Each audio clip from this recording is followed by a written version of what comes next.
अस्सलाम वालेकुम dear students, उम्मीद है कि आप सब खैरियत से होंगे। आप देख रहे हैं कॉन्सेप्चुअल केमिस्ट्री विद सर, जहां से आज का टॉपिक वाकई ही एक कॉन्सेप्चुअल टॉपिक है जिसको समझना आप लोगों के लिए और साइंस के स्टूडेंट्स के लिए बहुत ज़्यादा ज़रूरी है। ये कॉन्सेप्चुअल एक टॉपिक है, इसको हम समझेंगे बहुत ही आसान तरीके से और आई होप कि लेक्चर के एंड तक आपको ये टॉपिक अच्छी तरह से समझ आ चुका होगा। बेटा, हमने स्टार्ट किया हुआ है 9th क्लास की केमिस्ट्री का चैप्टर नंबर 4, जो कि है स्टीशियोमेट्री। आज जो हम उसका टॉपिक डिस्कस करने जा रहे हैं वो है हमारे पास एवोगैड्रोस नंबर। बेटा, आइए स्टार्ट करते हैं। हमारा आज का जो टॉपिक है डिस्कस करने का वो है Avogadro Avogadro's number. Avogadro's number बेटा, इन्हें आज हम डिस्कस करेंगे और समझेंगे। बेटा, आपने नोटबुक और टेक्स्ट बुक अपने साथ ओपन करके रखनी है ताकि हम यहाँ से जो समझाते चले जाएं आप वो टेक्स्ट बुक से पढ़ते चले जाएं और आपको बात क्लियर होती चली जाए कि जो टेक्स्ट बुक में लिखा हुआ है हमने उसको समझ लिया है। तो जब ये टॉपिक हमारा क्लियर होगा तो टेक्स्ट बुक वाला टॉपिक जितना भी है वो सारा आपको इजीली समझ आ चुका होगा। तो जब आप एग्जाम्स के लिए उस टॉपिक को प्रिपेयर करेंगे तो आपको किसी भी किस्म की परेशानी का सामना नहीं करना पड़ेगा। हमने देखा बेटा एवोगैड्रोस नंबर, हम सबसे पहले डेफिनेशन लिखते हैं। अमूमन हम डेफिनेशन नहीं लिखते, हम पहले समझते हैं और फिर उनकी डेफिनेशन लिखते हैं, लेकिन इसकी हम पहले डेफिनेशन लिख लेते हैं और फिर हम इसको समझते हैं। बेटा, अगर हम डेफिनेशन की बात करें कि एवोगैड्रोस नंबर है क्या और हम इनकी डेफिनेशन किस तरह से कर सकते हैं बेटा, तो डेफिनेशन में बेटा हम यूं लिख सकते हैं the number of atoms, the number of atoms, ions और molecules present in 1 mole of a substance, 1 mole of a substance are called, उन्हें हम बोलेंगे बेटा are called Avogadro's number, are called Avogadro's number। क्या कहता है बेटा वो कहता है कि किसी भी सब्सटेंस के कोई भी शय हो, वाटर हो सकता है, कोई सिंगल एलिमेंट हो सकता है, व्हाटसोएवर जो भी है, hydrogen, oxygen, nitrogen, benzene, chloroform, carbon tetrachloride, water, जो प्योरेस्ट फॉर्म में चीज होती है हम उसे क्या बोलते हैं, सब्सटेंस। किसी भी सब्सटेंस के एक मोल में जो एटम्स की तादाद होगी या फिर उस सब्सटेंस के एक मोल में जो आयंस की तादाद होगी या फिर उस सब्सटेंस के एक मोल में जो मॉलिक्यूल की तादाद होगी, उसको हम क्या बोलेंगे कि वो क्या है, एवोगैड्रो नंबर है। वो क्या है, एवोगैड्रो नंबर है। बेटा, अगर सिंपल मैं यूं बात करूं, देखें हमारे पास जो 1 डोजन है, एक दर्जन, वो कितने के बराबर होता है बेटा, 12 के बराबर होता है। ऐसे ही है। इसी तरह से जो 1 मोल है वो कितने के बराबर होगा, 6.02 into 10⁻23 number of particles, number of particles. देखें जैसे एक दर्जन में हमारे पास 12 चीजें होती हैं, इसी तरह से एक मोल में कितने नंबर होंगे, 6.02 इंटू 10⁻23।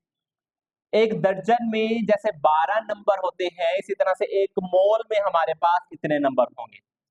अब ये जो नंबर ऑफ पार्टिकल्स मैंने लिखा, ये पार्टिकल एटम भी हो सकते हैं, ये पार्टिकल आयंस भी हो सकते हैं और ये पार्टिकल मॉलिक्यूल भी हो सकते हैं। क्लियर? और ये पार्टिकल नंबर ऑफ इलेक्ट्रॉन भी हो सकते हैं, कुछ भी। जब किसी सब्सटेंस के पार्टिकल्स की तादाद, एक मोल में मौजूद पार्टिकल्स की तादाद 6.02 इंटू 10⁻23 है, तो हम उन्हीं नंबर्स को बेटा क्या बोल रहे हैं, हम उन्हीं नंबर्स को बोल रहे हैं एवोगैड्रो नंबर। मैं डेफिनेशन को दोबारा पढ़ता हूँ। The number of atoms, ions और molecules present in 1 mole of a substance are called Avogadro number. कहते हैं किसी भी सब्सटेंस के 1 मोल में मौजूद एटम्स, आयन और मॉलिक्यूल्स की जो तादाद होगी उसी तादाद को हम क्या बोलेंगे, एवोगैड्रो नंबर बोलेंगे। देखिए किसी भी सब्सटेंस के 1 मोल में जो पार्टिकल्स की तादाद होगी, इसके किसी भी सब्सटेंस के 1 मोल में पार्टिकल्स की कितनी तादाद है, 6.02 × 10⁻23। जैसे कि किसी भी सब्सटेंस के एक डोजन में पार्टिकल्स की कितनी तादाद है, 12। इस तरह से किसी भी सब्सटेंस के 1 मोल में जो पार्टिकल्स की तादाद है उसी तादाद को हम क्या बोल रहे हैं, एवोगैड्रो नंबर बोल रहे हैं बेटा। ये कॉन्सेप्ट किसने सबसे पहले बेटा दिया? This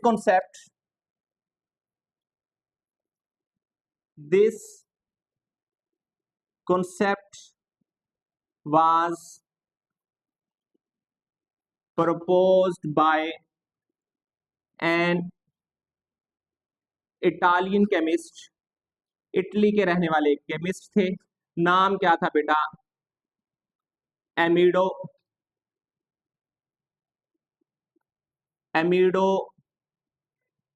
Avogadro. इस एमिडो एवोगैड्रो ने ये कॉन्सेप्ट दिया। उन्होंने हमें बताया कि किसी भी चीज का अगर आपके पास 1 मोल है तो उसमें इतने नंबर ऑफ पार्टिकल्स होंगे। जैसे हमें पता है कि किसी भी चीज का अगर 1 दर्जन है तो उसमें 12 चीजें होंगी। इसी तरह से एमिडो एवोगैड्रो ने हमें बताया कि किसी भी चीज का अगर आपके पास 1 मोल है तो उसमें इतने नंबर होंगे। और इस नंबर जो कि एवोगैड्रो ने प्रपोज किए थे, इसलिए इन नंबर्स को नाम भी क्या दे दिया गया बेटा, एवोगैड्रोस नंबर। क्या नाम दे दिया गया, Avogadro's number. This concept was proposed by an Italian chemist Amedeo Avogadro. बेटा इसको रिप्रेजेंट किससे करते हैं बेटा, this number is represented by n भी कैपिटल, a भी कैपिटल, लेकिन a लिखा हुआ सबस्क्रिप्ट में। मैं यहां पर लिखता हूं, ये देखें n a, इस तरह से नहीं लिखना, ये गलत तरीका है लिखने का। आपने n को कैपिटल लिखना है, a को भी कैपिटल लिखना है, लेकिन a को उसके सबस्क्रिप्ट में a का फॉन्ट साइज आपने छोटा लिखना है यहाँ पे। तो ये Na Avogadro number, this number is represented by Na। बेटा ये तो हो गई डेफिनेशन। अगर 2 नंबर का सवाल है कि व्हाट इज एवोगैड्रो नंबर, तो आप सिर्फ इतना लिख सकते हैं, तो आपको बहुत 2 नंबर बड़ी आसानी से मिल जाएंगे। अब जरा इसको समझने की कोशिश करते हैं बेटा, आए जरा समझने की कोशिश करते हैं। हमारे पास बेटा फॉर एग्जाम्पल मैं चाहता हूं कि मैं कार्बन का रिएक्शन करवाऊं ऑक्सीजन के साथ और प्रोडक्ट में मेरे पास बने कार्बन डाइऑक्साइड। मैं फॉर एग्जांपल ये रिएक्शन करवाना चाहता हूँ, कार्बन का ऑक्सीजन के साथ रिएक्शन करवाना चाहता हूँ, और मैं चाहता हूँ कि प्रोडक्ट में मेरे पास क्या बने, कार्बन मोनोऑक्साइड। बेटा अब यहाँ पर कुछ क्वेश्चंस हैं, प्रॉब्लम्स हैं। वो क्या प्रॉब्लम्स हो सकती है बेटा? सबसे पहली बात जो मुझे सामने जो मसला मुझे दरपेश आएगा वो ये होगा, what should be the masses of carbon and oxygen, कि कार्बन और ऑक्सीजन का मैं कितना मैस लूं, कितने कार्बन लूं और कितने ऑक्सीजन लूं। सबसे पहले मसला मुझे ये पेश आएगा। दूसरा मुझे क्या हो सकता है कि हाउ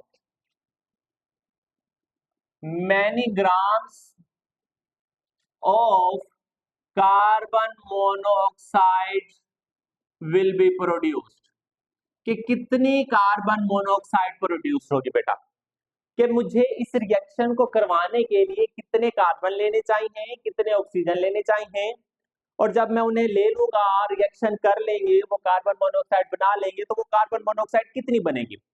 बेटा देखिए हम इन एटम्स को अब हमारे एटमॉस्फेयर में, हवा में हाइड्रोजन गैस भी घूम रही है, ऑक्सीजन गैस भी है, नाइट्रोजन गैस भी है, आर्गन गैस भी है, काफी सारे एटम्स घूम रहे हैं। अब वो इतने छोटे हैं कि मैं उन्हें पकड़ के उनका वेट नहीं कर सकता, कि बहुत स्मॉल, बहुत बहुत बहुत ही छोटे आप समझ लें कि बहुत ही छोटे ये एटम्स हैं, बहुत ही छोटे पार्टिकल्स हैं।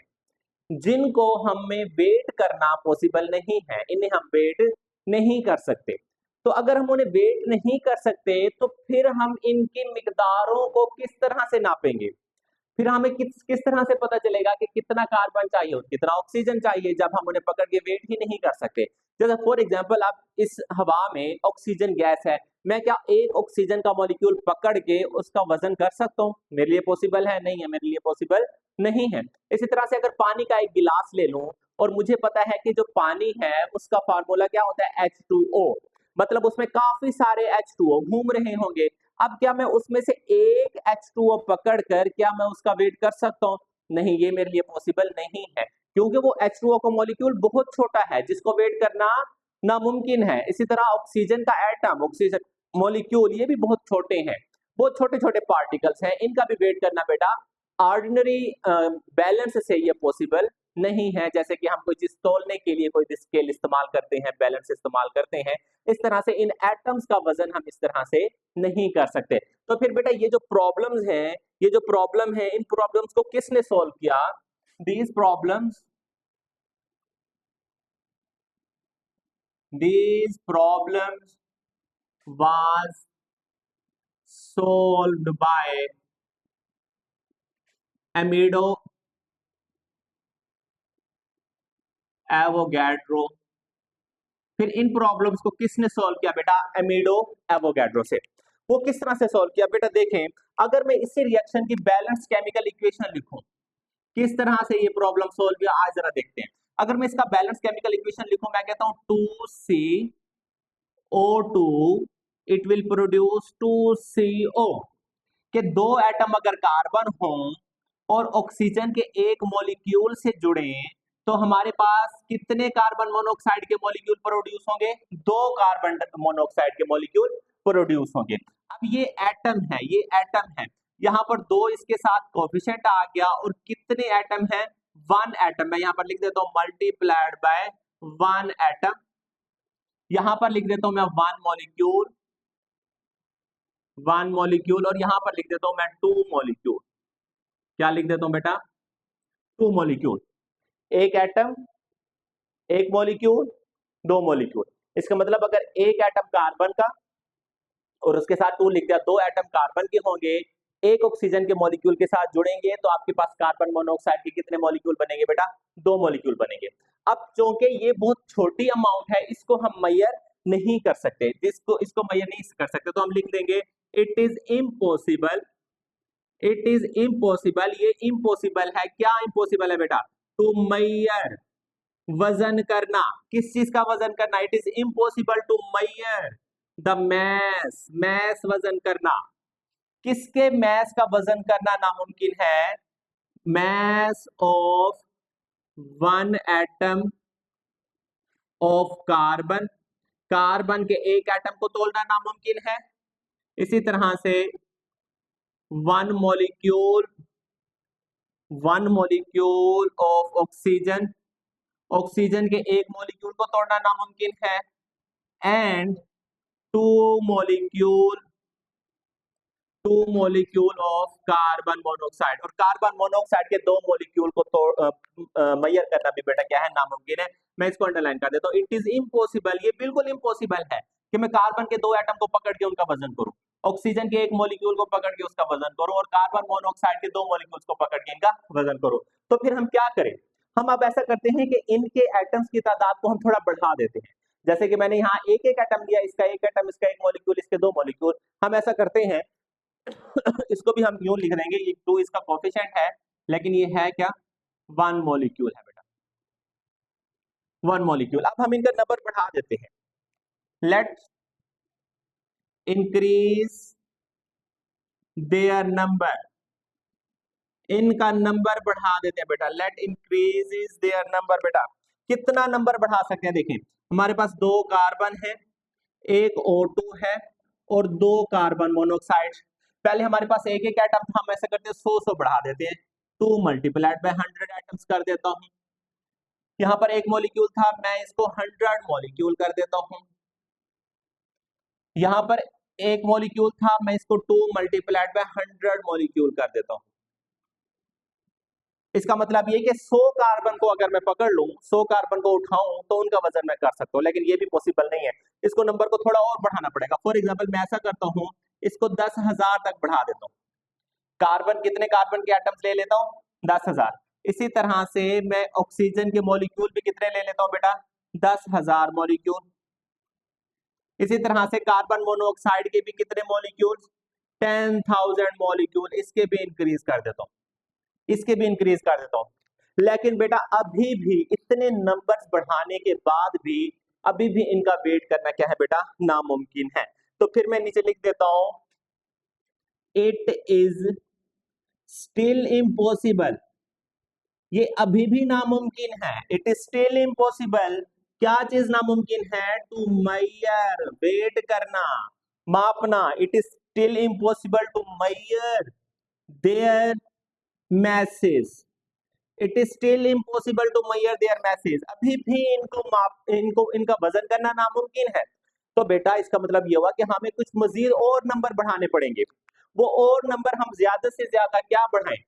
आए जरा देखते हैं कि अगर मैंने इतनी तादाद में बढ़ा दूं, कितनी तादाद में बढ़ाऊं कि ये जो कार्बन है, ये जो 2C है और ये O है, बना के क्या देता है बेटा? 2CO बना के देता है। अगर मैं इसको बढ़ा दूं 6.02 इंटू 10⁻23, देखिए ये 6.02, देखें अगर ये था ना, मैंने इसको 10,000 बढ़ाया था, ये 10,000, तो इसको मैं किसके बराबर लिख देता हूं? मैं इसको लिख देता हूं 10⁻3 या 1 मल्टीप्लाइड बाय 10⁻3। अच्छा ये तो 1 मल्टीप्लाइड बाय 10⁻3 है, 10,000 इसके इक्वल है। इसका मतलब फिर ये होगा कि ये 602 मल्टीप्लाइड बाय 10⁻23। इसका मतलब ये कि इस वैल्यू के आगे 23 जीरो और लगे हुए हैं। 23 जीरो आगे, मतलब 602, फिर आगे 000 ये लगाते चले जाएं। 23 जीरो अगर हम और लगाएं, 23 जीरो लगाएं, 1 2 3 4 5 6 7 8 9 10 11 12, इसी तरह से अगर हम 23 जीरो और लगाएं तो फिर जाके हमारे पास ये नंबर इस तरह से लिखा जाएगा। फिर हम उसको साइंटिफिक नोटेशन में इस तरह से लिखेंगे। इन शॉर्ट कहने का मतलब ये है कि ये जो नंबर मैं यहाँ पर लिख रहा हूं, ये फिर बहुत ही बड़ा नंबर है, बहुत ही बड़ा नंबर है। हो सकता है कि इस नंबर से हमारा मसला हल हो जाए। आए जी, हम मैंने इसको इतना ज्यादा बढ़ा दिया। मैं कहता हूं पहले तो मैं कार्बन का एक एटम ले रहा था, फिर मैंने 100 एटम भी लेकर देखे, उससे भी मैं इसको मैयर नहीं कर सका। फिर मैंने 1000 एटम भी लेकर देखे, उसको भी मैं मैयर नहीं कर सका। फिर मैंने इतने एटम लेकर देखे, उससे शायद मैं इसको मैयर कर लूं। तो बेटा इसी तरह से फिर मैं ऑक्सीजन के मॉलिक्यूल जो है उसको फिर मैं कितना ले लूं? उसको भी मैं ले लेता हूं 6.02 इंटू 10⁻23। इसी तरह से फिर जो कार्बन मोनोऑक्साइड होंगे वो भी कितने होंगे? 6.02 इंटू 10⁻23। अब बेटा आपकी बात होगी, आपका सवाल होगा कि वाई 6.02 इंटू 10⁻23, कि आपने इतना नंबर क्यों चूज किया? आपने इससे थोड़ा ज्यादा क्यों चूज नहीं किया? आपने इससे थोड़ा ज्यादा क्यों चूज नहीं किया? आपने एग्जैक्ट 6.02 इंटू 10⁻23 नंबर क्यों चूज किया? बेटा ये मैथमेटिकल डेरिवेशन के बाद ये नंबर आया है, और वो मैथमेटिकल डेरिवेशन एक हायर क्लासेस का टॉपिक है जिसको आप बाद में पढ़ सकते हैं। लेकिन अगर मैं इन सिंपल आपको बताना चाहूँ तो सिंपल में आपको कुछ यूं बता सकता हूँ। बेटा हमने पिछले जो फर्स्ट हमारे पास चैप्टर था उसमें हमने कॉन्सेप्ट पढ़ा था एटॉमिक मैस यूनिट। क्या पढ़ा था बेटा? एटॉमिक मैस यूनिट, जिसको मैं AMU भी बोलता था। और वो AMU क्या था कि कार्बन 12 के एक एटम के मैस का 12वां हिस्सा, कार्बन 12 के एक एटम के मैस का भी 12वां हिस्सा, जैसे 1, ये 2 3 4 5 6 7 8 9 10 11 और ये 12। मैंने कार्बन 12 का एक एटम लिया और उस एक एटम के मैंने 12 हिस्से कर लिए। कार्बन का जो 12th आइसोटोप है उसका मैंने एक एटम लिया और उस एटम के भी कितने हिस्से कर लिए? 12 हिस्से। इसमें से एक हिस्सा मैंने बाहर निकाल लिया, ये वाला देखें, ये हिस्सा मैंने क्या निकाल लिया? बाहर। अब ये जो एक हिस्सा मैंने बाहर निकाला है, यही एक हिस्सा क्या कहलाता है? AMU कहलाता है।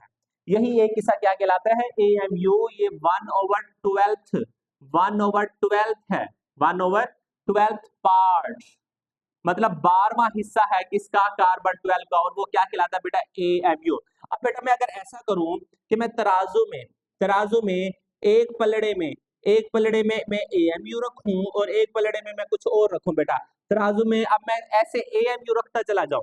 देखिए मैंने एक AMU रखा, मैंने 2 AMU रखे, मैंने 3 AMU रखे, मैंने 4, अच्छा, और साथ में मैं रखूं 1 ग्राम का बटा, 1 ग्राम का छोटा सा जो 1 ग्राम का बटा है वो मैं यहाँ पे अगर रखूं, तो 1 ग्राम को पूरा करने के लिए मुझे यहाँ पर कितने AMU रखने पड़ेंगे बेटा, इस 1 ग्राम के बराबर करने के लिए मुझे यहाँ पर 6.02 इंटू 10⁻23 AMU रखने पड़ते हैं। क्या रखने पड़ते हैं, 1 ग्राम के बराबर करने के लिए मुझे 6.02 इंटू 10⁻23 AMU रखने पड़ते हैं। तो मैं यहाँ पर लिख देता हूं बेटा, बिकॉज क्योंकि 1 ग्राम इज इक्वल टू है 6.02 इंटू 10⁻23 AMU, कि मेरे पास अगर इतने AMU होंगे मतलब इतने एटॉमिक मैस यूनिट होंगे, ये है एटॉमिक मैस यूनिट, मतलब कार्बन के एक एटम का जो 12वां हिस्सा है, वही 12वां हिस्सा अगर मेरे पास इतनी तादाद में होंगे तो वो किसके बराबर बनेगा, 1 ग्राम के बराबर बनेगा। किसके बराबर बेटा, 1 ग्राम के बराबर। आए जरा, अब हमें थोड़ी सी हमारी कंफ्यूजन बेटा सॉल्व होती शुरू हो गई है, इसको मैं रेज करता हूं। अब जरा देखते हैं, हम दोबारा इसको स्टार्ट करते हैं कि फॉर एग्जांपल अगर मेरे पास ये ऐसा है तो मैं उसको दोबारा लिख देता हूं, देखा 2C plus O2 gives us 2CO। अब ये मेरे पास कितने थे बेटा, 2, तो मैं लिख देता हूं 2 मल्टीप्लाइड बाय 6.02 इंटू 10⁻23, फिर मैं मल्टीप्लाई कर देता हूं कार्बन का मैस कितना होता है बेटा, मैं यहां पर लिख देता हूं कार्बन का एटॉमिक मैस कितना होता है बेटा, 12 AMU। इसी तरह से ऑक्सीजन जो मॉलिक्यूल है उसका मैस कितना होता है बेटा, 32 AMU। इसी तरह से बेटा आपके पास ये चले ये और इसी तरह से अगर कार्बन मोनोऑक्साइड लिखो तो आपके पास 16 ये हो गए और 12 ये हो गए, तो 28 AMU। अच्छा जी, अभी हमारे पास 2 मैंने ये वाला लिख दिया और ये मैंने उस नंबर जो मैंने नंबर बढ़ाया था मैंने वो लिख दिया, और साथ में कार्बन का मैस लिख दूंगा, और कार्बन का मैस कितना होता है बेटा, 12। क्लियर होगी बात। अच्छा, इसी तरह से अब मैं ऑक्सीजन की बात करता हूँ। ऑक्सीजन के लिए यहाँ पर तो कोई नंबर नहीं है, 1 है, 1 लिखा नहीं जाता, लेकिन मैंने इसका नंबर बढ़ाया कितना था, इतना बढ़ाया था, तो कितना बन जाएगा 6.02 इंटू 10⁻23, और कार्बन के मॉलिक्यूल का मैस होता कितना बेटा, 32 AMU। 32 मैं यहाँ पर AMU के साथ लिखूंगा बेटा, 32 AMU। क्लियर होगी बात। इसी तरह से कार्बन मोनोऑक्साइड के लिए 2 वैसे ही साथ लिखूंगा, अब मल्टीप्लाइड में क्या करूंगा 6.02 इंटू 10⁻23, ये जो नंबर मैंने बढ़ाया था, और साथ में इसका मैस कितना होता है बेटा, 28 AMU, 28 AMU। चलें जी, ये हमने लिख लिया। अब जरा बेटा अब हम क्या करेंगे, जरा गौर से देखिएगा बेटा, अगर मैं इस 12 को 2 के साथ मल्टीप्लाई कर दूं तो कितना बन जाएगा, 24, और आगे फिर मैं ये नंबर एज सच लिख दूं तो मल्टीप्लाइड बाय 6.02 इंटू 10⁻23, और ये AMU भी इसके साथ लिख दूं, AMU भी क्या कर दूं, इसके साथ लिख दूं। अब बेटा ये जो 6.02 इंटू 10⁻23 AMU है, ये किसके बराबर है, ये तो 1 ग्राम के बराबर है, तो फिर मैं बेटा इसकी जगह पे क्या लिख देता हूँ, 1 ग्राम लिख देता हूँ, फिर मैं लिखूंगा 24 multiplied by 1 gram, 24 multiplied by 1 ग्राम। अब 24 को अगर 1 से मल्टीप्लाई करूं तो फिर कितना बनता है 24, और ये ग्राम साथ वैसे का वैसे लग जाएगा। क्लियर। अब जरा इसकी बात करते हैं बेटा, 32 और उसके साथ में इसको मल्टीप्लाई कर दूं तो 32 मल्टीप्लाइड बाय 6.02 इंटू 10⁻23 AMU, और ये जो 6.02 इंटू 10⁻23 है बेटा, ये किसके इक्वल है, ये तो 1 ग्राम के इक्वल है। फिर मैं ऐसा करता हूँ, इसकी जगह पे 1 ग्राम लिख देता हूँ, तो बेटा 32 मल्टीप्लाइड बाय 1 ग्राम। अब 32 को 1 से मल्टीप्लाई करूंगा 32, और ग्राम वैसे साथ का साथ ही लिखा जाएगा। अब अगर हम यहाँ पे बात करें बेटा 28 को अगर 2 से मल्टीप्लाई करूं कितना हो जाएगा बेटा 28, 8 टू ज़ा 16, 1 2 टू ज़ा 4 प्लस 1 5, 56 बेटा 56 और मल्टीप्लाइड बाय यही नंबर 6.02 इंटू 10⁻23 और ये ए एम यू साथ में लिख देता हूं बेटा। और ये जो 6.02 इंटू 10⁻23 है ये किसके इक्वल है? ये तो 1 ग्राम के इक्वल है। तो फिर मैं ऐसा करता हूँ 56 वैसे लिख रहने देता हूँ और मल्टीप्लाइड बाय इसकी जगह पे मैं 1 ग्राम लिख देता हूँ। तो उसकी जगह पे जब मैंने 1 ग्राम लिखा, अब 56 को अगर मैं 1 से मल्टीप्लाई करूंगा तो वो 56 ही रहेगा और साथ में क्या आ जाएगा? ग्राम आ जाएगा। साथ में क्या आ जाएगा? ग्राम आ जाएगा। अब जरा इसको हम नेक्स्ट उस पेज पे देखते हैं कि हमारे पास कंक्लूजन क्या निकलता है बेटा। कंक्लूजन हमारे पास क्या निकला, देखिए अब मैं इस इक्वेशन को दोबारा लिखूंगा जो कि है मेरे पास 2c plus O2 gives us 2CO। हाँ जी, अब 2c के लिए मेरे पास ग्राम में कितनी वैल्यू आई है? 24 ग्राम। मैं लिख देता हूं 24 ग्राम। 2c के लिए कार्बन के लिए मेरे पास कितनी वैल्यू आई है? 24 ग्राम। इसी तरह से O2 ऑक्सीजन के लिए कितनी वैल्यू आई है बेटा मेरे पास? 32 ग्राम। इसी तरह से मेरे पास कार्बन मोनोऑक्साइड के लिए कितनी वैल्यू आई है बेटा? 56 ग्राम। अब इसका मतलब क्या हुआ? इसका मतलब ये हुआ कि अगर मैं 34 ग्राम कार्बन ले लूं और 32 ग्राम ऑक्सीजन के साथ उसे रिएक्ट करवाऊं तो मेरे पास 56 ग्राम कार्बन मोनोऑक्साइड बनेगा। क्या बनेगा? 56 ग्राम कार्बन मोनोऑक्साइड। अब वो जो क्वेश्चन थे वो क्वेश्चन क्या थे? देखिए पहला क्वेश्चन हमारे पास क्या था? पहला क्वेश्चन ये था हमारे पास कि what should be the amount या फिर what should be the mass या फिर gram of carbon and oxygen, के ऑक्सीजन और कार्बन के मैस और ग्राम कितने होने चाहिए। इस चीज का पहले हमें पता नहीं था लेकिन अब हमें पता चल गया। तो अब हम इसके आंसर क्या लिखेंगे? फॉर दिस रिएक्शन, इस रिएक्शन के लिए the mass of carbon should be 24 gram and mass of oxygen should be 32 ग्राम। वो कहते हैं इस रिएक्शन को करवाने के लिए अब आपके पास कार्बन कितना होना चाहिए? 24 ग्राम होना चाहिए।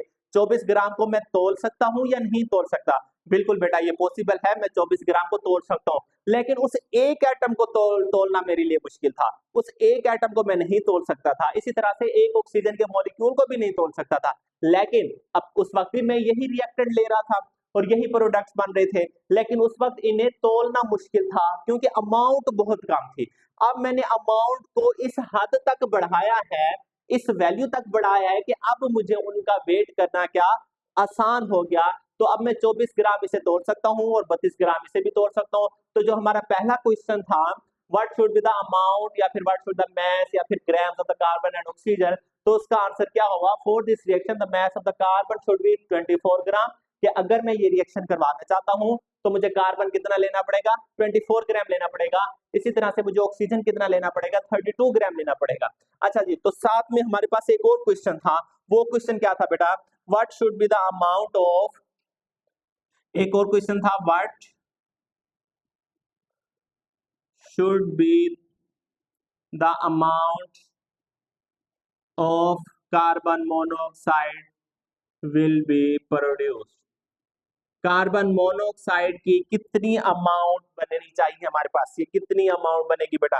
तो इसका आंसर में क्या लिखेंगे बेटा? For this reaction